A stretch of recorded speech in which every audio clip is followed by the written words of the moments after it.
with this CAS thing. The so-called CAS. Now we're told from banks to farms, that is on page 6 of the standard. If we'd have that on our screens, please. The farms economy is bleeding jobs, and we're told 8,300 jobs have been lost. The number of workers who have lost their jobs in recent months in the counties of Nakuru's in terms of, and this is a hotbed of horticultural activities, and we have 362. The number of employees expected to lose their jobs as betting giant SportPesa closes down in the country. Then we have 12.5 billion, the loan amount Mumias Sugar defaulted on, which saw it placed under receivership, and its employees asked to all go home. And we have a lot of sampled views, including from the Federation of Kenya Employers Executive Director Jacqueline Mugo, who has given her sentiments in this particular article. Honorable Didmas Baraza, what is your take on this, and is the handshake indeed a curse? You know, if you listen to the people who support the handshake, they only... Are you one of them? You know, I don't support the handshake. Okay. But if you listen to those who support the handshake, the only good thing they talk about the handshake that it has brought peace. Yes. But then you ask yourself one pertinent questions. Had the security apparatus collapsed? Had our security systems collapsed? Because I believe that we can only say that this thing is good for this country if there was no mitigations against the effects of that particular thing. But I believe that we had all our security systems, we had all our judicial systems that could have apprehended those who breach peace in the past and even in the future. And going by those things and looking at the critical role of the role that the minority party plays in this country, and what is happening now, where the lead of minority and the lead of majority reach from the same script. I think I can say that the handshake is a tragedy, is a new devil in town. It's a curse, because all over the world, members of parliaments who are allied to the ruling party, we always behave as if we are an extension of the executive. Because this is a party, because of the traditions where the executive, the government will tell you that you cannot fight the wrong government that you put in place. So in terms of oversight and the exercises, we usually go slow on a number of matters for very obvious reasons. But the lead role of opposition, of oversight, should be played by the minority party.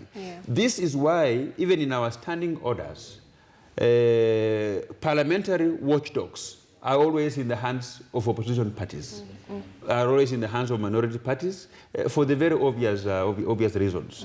I tell you, for example, today the people who are supporting the government, the choir masters, the people who are singing the loudest about this government, are fellows who have just joined us through the handshake a few days ago, a few months ago.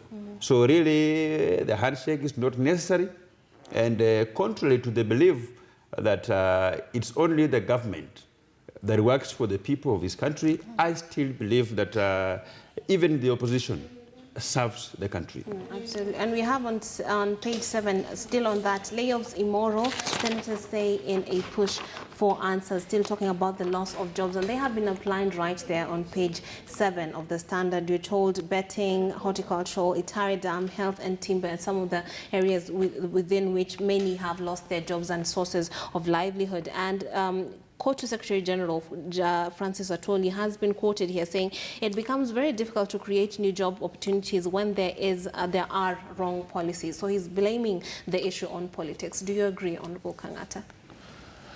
No, I will disagree with that notion to a large extent. In particular, let me say, I have seen a renewed vigor when it comes to the issue of fighting against corruption. We are not for the handshake. I have no doubt in my mind there would be that mojo for fighting corruption. To that extent, that has been a progress. We have seen cabinet secretaries, permanent secretaries. We have seen high-ranking officials, including governors, going to court to answer for allegation of misdeeds. That can only happen where you have a political environment that legitimizes such kind of high-level prosecutions. On account of economy, on that one, I may concede that Treasury could have come up with better fiscal plans. Yes. I think there is quite a room for maneuver, in particular on the aspect of the economy is not generating enough jobs. That to me is quite correlated with the problem of financing, Yes. which we shall discuss in the next segment. And I would agree with some of those who are saying that we need to check on the issue of how we are managing public debt. Yeah. Yeah. And pictured right there, we're seeing 30 employees in from Mombasa maize millers. And it's not limited to that. We still have Stanbic Bank, more than 200 job cuts. We have East African Breweries, more than 100 job cuts. Then East African Portland Cement Company, 136 and the plans to rehire minus 40% salary. So clearly there is a huge problem right there, and obviously it needs to be looked at. And the cheerleaders that are being, as they are being termed, are the story on that is on page 8 of the Standard. How handshake turned Uhuru past critics to his cheerleaders. Now we're told even those in Tangatanga at the bottom of their hearts know the handshake has brought peace, unlike in the past. Even those in the opposition can access ministers and various government departments. And these are the words of nominated MP Maina Commander. Honorable Didmus, you have said that.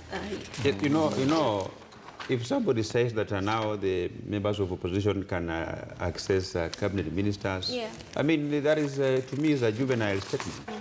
There was nobody who was blocking the members of parliament from minority party from visiting any government office. And my good senator said here that the handshake has brought in a new energy in fighting corruption. And you ask yourself, him being a lawyer, he understands that fighting corruption is on the basis of the rule of law. Yes. And you wonder which type of laws that the handshake has repealed, or which type of policies that the handshake has been brought on board here. We need to cultivate a scenario where the fight against corruption should be based on the existing laws and not on a political goodwill. Whether a particular political class will make noise or not, the DPP, the DCI should move forward and execute what they are supposed to be done as enshrined in the Constitution. Now, when it comes to the job loss, the only jobs that are justified is the job loss due to betting. There is no country that has prospered on betting. But what we need to do as a country is to first carry out an audit, identify why is it that many companies are downsizing their operations? Why is it that many companies are closing their shops in this country and going to open their shops in other countries? A company like Everready, when they closed down, the government through the Ministry of Trade need to have carried out an investigations and audits so that they identify what is it that this country can do, what is it that the government can do so that we can improve the environment of making business in Kenya, because the investors are now saying that the cost of doing business in this country is very expensive. What are some of the value additions that we can bring in as a government so that we can be able not to make these companies close down, but open more? Basically, that is what needs to be done. Oh, Dr. Mutula. I think the government, it is very unfortunate for us to see companies closing shop. Yes. Day in, day out, this company has closed, this company is about to close, this somebody is downsizing. If the government is really serious in taking care of this, call them maybe the infant industries or the growing industries, it's just to give them incentives. Because if you are producing, let's say you are in an employment sector, you get cash, you earn like 50,000, and the money that you get, you use to buy an iPhone or you to buy a Sony TV. Those products are not produced locally. Now, I can give an example of Bangladesh.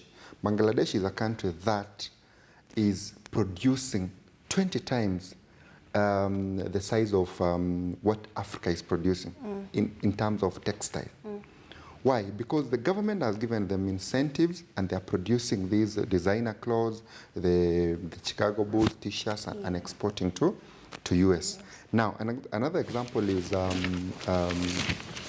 Malaysia. Malaysia has given an avenue of manufacturers to locally assemble their products. So the moment you buy from the locally, you find that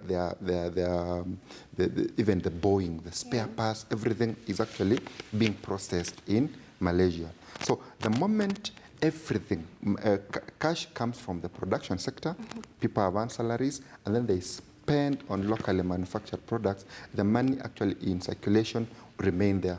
But the moment there is a propensity to consume, I get money in Kenya, I buy Sony from South Korea, I buy what from, so the rate at which money is getting out of the country is so high. So if there is that tax incentive for us to produce locally, assemble, you remember there was a time that Thika was the haven of everything.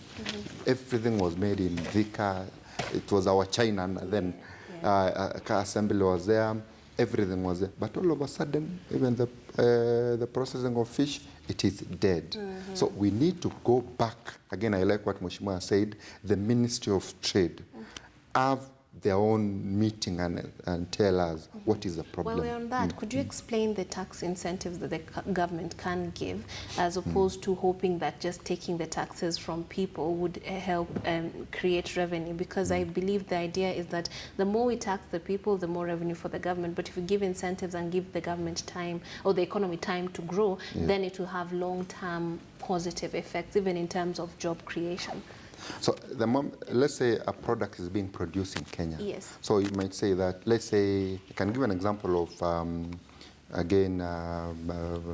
let's say China, where they are producing this type of, let's say an iPhone, because they are leading actually in manufacturing. Yes. So they will say that since we are producing the phones here locally, after a few years, the screen of these phones, the battery of these phones will be produced locally by a subsidiary of Kenyan manufacturing company. And then you can get a tax relief for a period of time progressively. Maybe after 5 years, the tax is reduced like that. So the moment they have that plan where the tax is friendly for a manufacturing company, that is not how we will achieve the Agenda 4 in terms of manufacturing.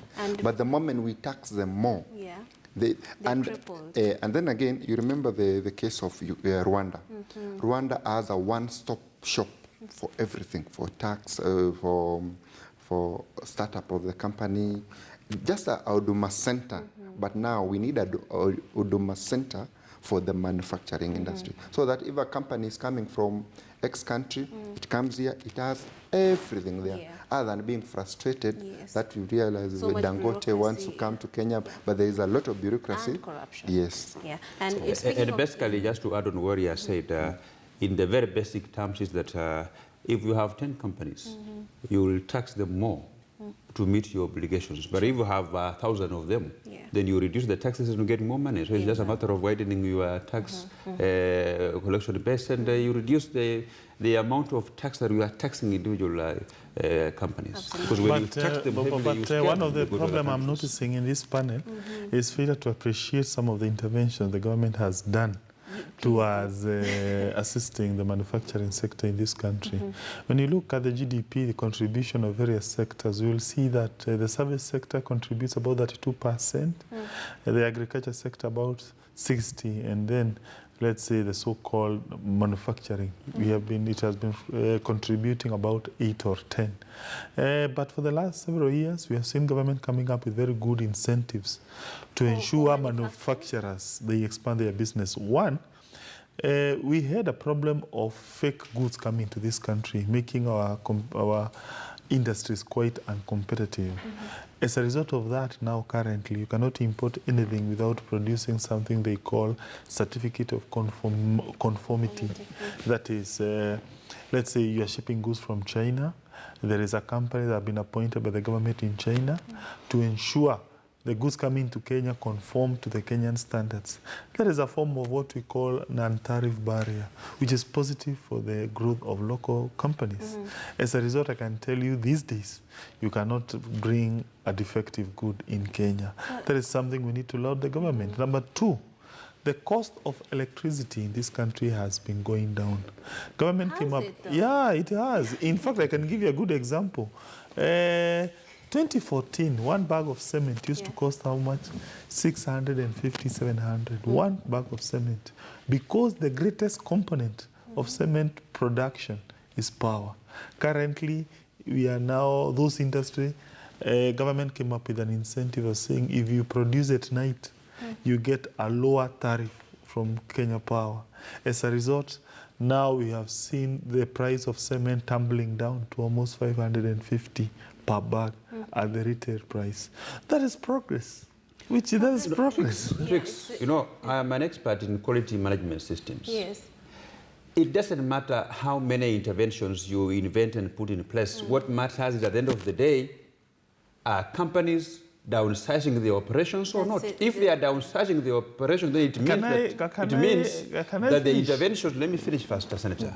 It means that the interventions the government is putting in place are not effective. Yeah. Let me tell you the tragedy here. The same companies that are closing shops in Kenya, they are maintaining their markets, but they are going to manufacture the same goods from outside the country and bring them to sell them here. So we need to relook into this matter and find out what is it that is causing these companies to lay off their staffs, to downsize their operations, and to provide a specific intervention that is going to solve that problem. But the government works up without doing a proper audit. They invent some 10 interventions. I mean, it is not that the problem of why companies were closing down their shops is because they were counterfeits. It's the issues to do with the taxes, tax incentives, and the cost of doing business. I mean, Honorable Kangata, don't you agree with this? Because the situation, as has been depicted in the papers, is different on the ground. No, I agree. There has been some problem. Let me admit to that. But we have also had situation where there has been progress, which we are not highlighting. I can tell you currently Kenya has an oversupply of energy. In fact, we are now experiencing the opposite effect of that because you cannot have what we call idle energy. We have diversified sources of energy. Before we used to have hydropower. Government has gotten loans. We now have what we can call geothermal energy sources. In fact, because of that oversupply, at times you may be compelled to pay for idle energy. And as a result, partly that explains why the prices have not gone down as we would want. So therefore, for me, when you have enough energy, that is an economy that is open for more investments. Foreign direct investments in this country has been on an upward trajectory for the last several years. Our GDP growth has been averaging about 6% per annum. Right. Those are positive, but I agree. There are areas that government can work. That one I concede. There's still there's a lot to be done, and the jobs that we're losing indicates losing our indicates that. In engineering, we say that for work to be seen to have been done, you must carry the load and make some distance. So it doesn't matter whether you will carry the load and stand there for the whole year. Work will not have been done. I know that the government has put in a lot of efforts, a lot of interventions to assist manufacturing. But we must agree that those interventions are not strategic, are not efficient. That's why we still have companies for the last 5, 6, 10 years. Tell me how many companies have come to set up the operations in Kenya, and how many have closed their shop and gone to other countries. So we need to relook at our strategies and bring in other specific interventions. But also, one of the problems we are not pointing out. Kenya is not an island. We are interdependent with the global trends.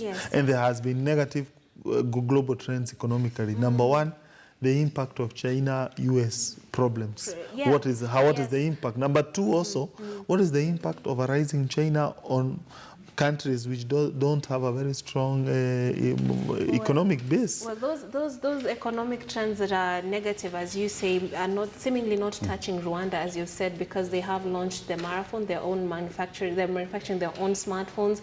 They released the first Volkswagen, also manufactured in the country. So it seems that there are countries that have figured a way around these tough economic times, and Kenya, as the job losses indicates, needs to also figure it out, even though there are interventions, as Honorable Kangata has said. And on that note, we take a short break. When we come back, we'll have more discussions also centered around the economy. Do not